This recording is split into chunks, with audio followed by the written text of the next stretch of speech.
수월 스님의 행장. 한국 근대 불교의 선중흥의 시초인 경어 스님의 3대 제자인 수월 해월 만공 스님 중 한 분이 바로 수월 스님이다. 수월의 법명은 음관이다. 그는 1855년 충청남도 홍성군 구항면 신궁리에서 태어났다. 수월은 어려서 부모를 잃은 뒤 남의 집에서 머슴살이를 하면서 자랐다.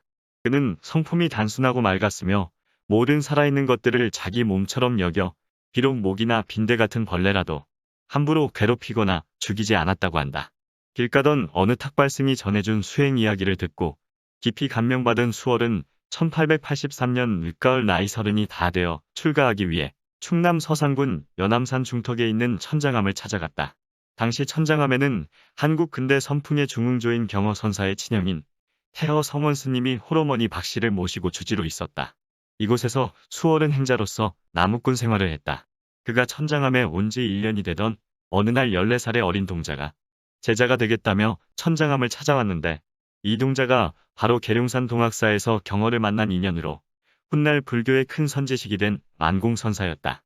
만공은 그의 삼위계를 받고 밥 짓는 공양주가 되어 여러 해를 지냈다. 또한 훗날 천진도인으로 이름난 해월선사도 그 무렵 천장암을 찾아와 반일을 하면서 수심결을 공부했다. 당시 수월은 특히 천수경을 좋아해서 자나깨나 앉으나 서나 항상 외웠다. 1897년 겨울 어느 날 수월이 절 아래 있는 물레방앗간에 내려가 방아를 찧고 있었다. 그날도 수월은 천수다란 일을 지극정성으로 외우며 일을 하고 있었다. 읍내를 나갔다가 밤늦게 절로 돌아오던 태허가 물레방앗간 앞을 지나가다 돌 항아리 속에 머리를 박고 아기처럼 잠들어 있는 수월을 발견하고 급히 끌어냈다. 그 순간 방앗공인은 다시 쿵쿵 소리를 내며 방아를 찧기 시작했다. 이때 그의 진정한 수행력을 인정한 태허는 다음날 수월에게 법명과 삼위계를 내려 정식으로 출가를 인정했고 친동생인 경어를 법사로 정해주었다. 이후 수월은 스승 경어가 일러준 대로 하루 종일 일하면서 죽기 살기로 천수대비주를 외웠다. 그해 수월은 용맹정진을 했는데 1회째 되는 밤 몸에서 불기둥이 뿜어져 나왔다고 한다. 이처럼 방광을 체험한 수월은 3가지 특별한 힘을 얻었는데 한번 보거나 들은 것은 결코 잊어버리지 않는 불망념지를 얻었고 잠이 없어져 버렸으며 앓는 사람의 병을 고쳐줄 수 있는 신비한 힘을 얻었다고 전해진다. 이후 그는 보임 공부를 위해 천장암을 떠나 금강산 유점사에서 신분을 숨긴 채 여전히 땔감나무를 해나르며 겨울 한철을 지냈으며 1891년 무렵에는 경어, 제산스님 등과 호서지방을 돌면서 함께 수행했다.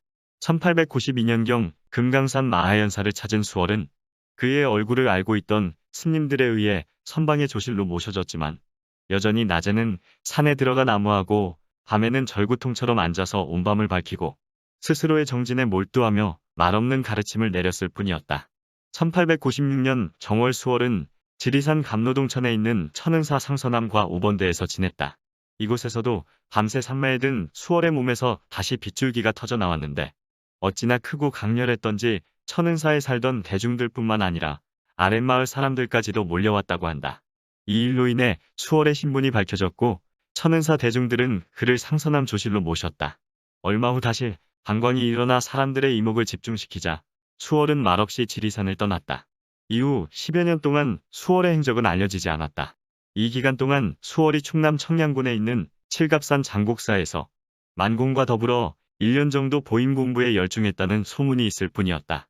1907년 수월은 오대산 상원사에서 반년을 지내다가 묘양산 중비로암에 들어가 3년 동안 머물렀다. 그 후 그는 1910년경 강계군에 있는 자복사에 머물면서 스승인 경어의 행방을 애타게 찾아다녔다. 결국 수월은 갑산군 도아리에서 박난주라는 이름으로 신분을 감춘 채 훈장 노릇을 하던 스승 경어를 찾아냈다. 그러나 방 안에서 문고리를 잡고 나는 그런 사람이 아니오라고 매정하게 말하며 끝내 만나주지 않는 스승에게 수월은 집신 몇 켤레를 정성껏 삼아 올리고 절을 한 다음 발걸음을 돌렸다는 일화가 전해진다. 그 뒤 수월은 스승이 열반에 들 때까지 2년 동안 갑산에서 가까운 해령군 파르면 백천사, 경원군 만월산 월명사, 명천군 칠보산 계심사 등지에서 정진하면서 지냈다. 이곳에 머물고 있을 때도 수월은 언제나 한결같은 모습으로 나무하고 물 깃는 일만 했으며 가끔씩 두만강 강가에 앉아 며칠 동안 대비주 산매에 들곤 했다. 1912년 경어가 열반에 든 소식을 알았을 당시 수덕사 정예선원에서 정진하던 만공에게 경허스님의 입적 소식을 알려준 뒤 수월은 두만강을 넘어 간도로 들어갔다. 그는 백두산 기슭에 있는 도문시 회막동에서 일반인의 모습으로 3년 동안 소목이 일꾼 노릇을 했다. 이때 수월은 자기가 받은 품삯으로 밤을 새워 집신을 삼고 낮에는 소를 돌보는 짬짬이 틈을 내어 큰 솥에 밥을 지어 간도로 이주한 불쌍한 동포들을 위해 손수주먹밥을 만들어주기도 하였다. 그는 일제의 타막을 피해 고향을 떠나 살 곳을 찾아 간도로 건너오는 동포들을 먹이고 입히기 위해 길가 바위 위에 주먹밥을 쌓아놓고 나뭇가지에 집신을 매달아 놓았다. 자신의 얼굴과 이름을 알리지 않는 무주 상보시를 베풀며 보살행을 묵묵히 실천한 것이다. 수월은 1915년 회막동을 떠나 만주와 러시아 국경지대에 있는 흑룡강성의 수분하로 들어갔다. 그는 관음사라는 작은 절에서 신분을 감춘 채 어떤 젊은 스님에게 온갖 욕설과 행패를 당하면서도 6년간 보임 공부에 열중했다고 한다. 1921년 봄, 수월은 왕청현 나자구에 들어가 동포들이 지어준 화엄사라는 작은 절에서 여생을 보냈다. 이곳에서도 그는 누더기를 걸치고 날이 밝으면 하루 종일 들이나 산에 나가 늘 말없이 일했고 탁발을 자주 다녔으며 생식을 했고 잠을 자지 않았으며 산짐승과 날짐승과 어울려 놀거나 때때로 호랑이를 데리고 다녔다고 한다. 그리고 여전히 그는 아픈 사람들을 고쳐주었고 산이나 들에서 일하는 사람들에게 손수밥을 지어 날라주었다. 한편 수월이 화엄사에 머무는 동안 그를 만나려고 먼 길을 걸어오는 조선 스님들의 발길이 끊일 날이 없었다. 후에 대선사들이 된 금호, 효봉, 청담 스님 등이 수월을 찾아와 몇 달 혹은 1년 동안 함께 지내면서 그의 말없는 가르침을 배워갔다. 당시 이런 일화도 전해진다. 금호 스님이 공부할 때이다. 마을 주민이 불전 대신 아기 돼지를 가지고 와 불공을 들여달라고 청했다. 난감해진 금호 스님은 바로 수월 스님에게 달려가 어떻게 할까요? 하고 물었더니 수월 스님은 무표정한 얼굴로 그냥 부처님 앞 탁자에 올려라 하고 답했다. 그때까지만 해도 꾀꾀거리던 아기 돼지는 부처님 탁자에 올라가더니 얌전하게 있는 것이 아닌가. 수월 스님이 직접 목탁을 들고 불공을 드렸다. 정성스럽게 축권하던 수월 스님은 돼지도 잘 크게 해주세요. 라는 말을 잊지 않았다. 새끼 돼지가 무사히 마을로 돌아가 잘 성장했으면 물론이다.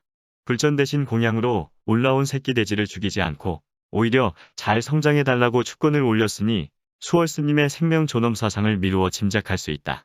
그러면 여기 수월 스님의 법문을 한번 들어보자. 수월 스님 말. 돌을 닦는다는 것이 무엇인고 하니 마음을 모으는 것이요. 별거 아뇨. 이리 모으나 저리 모으나 무얼에서든지 모으면 되는겨. 하늘 천따지를 하든지 하나둘을 세든지 주문을 외든지 어쩌든 마음만 모으면 그만인겨. 나는 순전히 천수대비주로 달통한 사람이여. 꼭 천주대비주가 아니더라도 온만이 밤매훔을 혀서라도 마음 모으기를 아무리 생각을 안 하려고 혀도 생각을 안 할 수 없을 만큼 해야 되는겨. 라고 말하기도 하였다. 1926년 하한거를 마친 다음 날인 음력 7월 16일 수월은 절 뒤편 속림산에 흐르는 개울물에 깨끗이 몸을 씻고 머리 위에는 잘 접어서 갠 바지저고리와 새로 삼은 집신 한 켤레를 가지런히 올려놓고 맨몸으로 단정히 결가부좌한 자세로 세상을 떠났다. 세수 74세, 법납 45세였다. 그가 세상을 떠난 후 7일 동안 밤마다 속림산에 불기둥이 치솟는 대방광이 일어났고 산짐승과 날짐승이 떼를 지어 일주일 동안 울었다고 전해진다. 그가 세상을 떠난 5일 후 다비식을 거행했다.